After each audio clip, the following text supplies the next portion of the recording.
Bitcoin falls below $40,000, and the death cross is vaguely visible in the price chart. They call it Bitcoin's death cross, a bearish indicator, which appears when the 50-day moving average dips below the 200-day MA. The ominously named chart pattern looks set to be confirmed this week amid mounting concerns of faster liquidity withdrawal by the U.S. Federal Reserve, a bearish development for Bitcoin and asset prices in general. On Monday, the Bitcoin price dipped briefly below $40,000 for the first time since September 2021. As of press time, the largest cryptocurrency was changing hands at $40,834, based on CoinDesk pricing, down 12% so far in 2022, one of Bitcoin's worst ever starts to a year. The Wall Street firm Goldman Sachs foresees the Fed raising borrowing costs at least 4 times by the end of 2022 versus the previous prediction of 3 rate hikes, according to Bloomberg. The investment banking giant also expects the central bank to downsize its balance sheet from July. Friday's U.S. labor market report,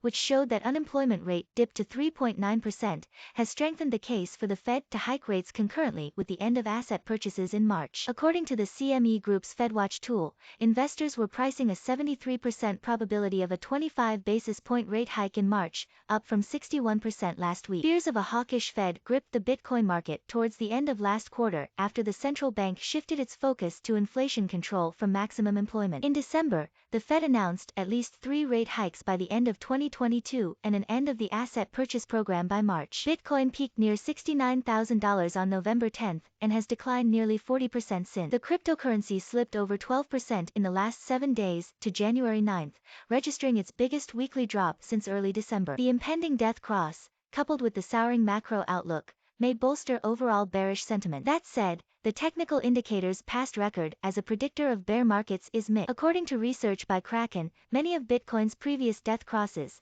including those seen in 2014 and 2018, coincided with either a sell-off in the days that followed or a continued macro downtrend that confirmed a bear market. However, death crosses witnessed in June 2021, late March 2020, and October 2019 were bear traps or false signals that marked major price bottom. The consolidation seen after the mid-June 2021 death cross resolved in a fresh bull run, as seen in the featured image. Moving average crossovers are unreliable as standalone indicators, given they are based on backward-looking data and tend to lag prices. The market is often oversold and due for a bounce by the time the crossover is confirmed, as was the case in June last year and late March 2020.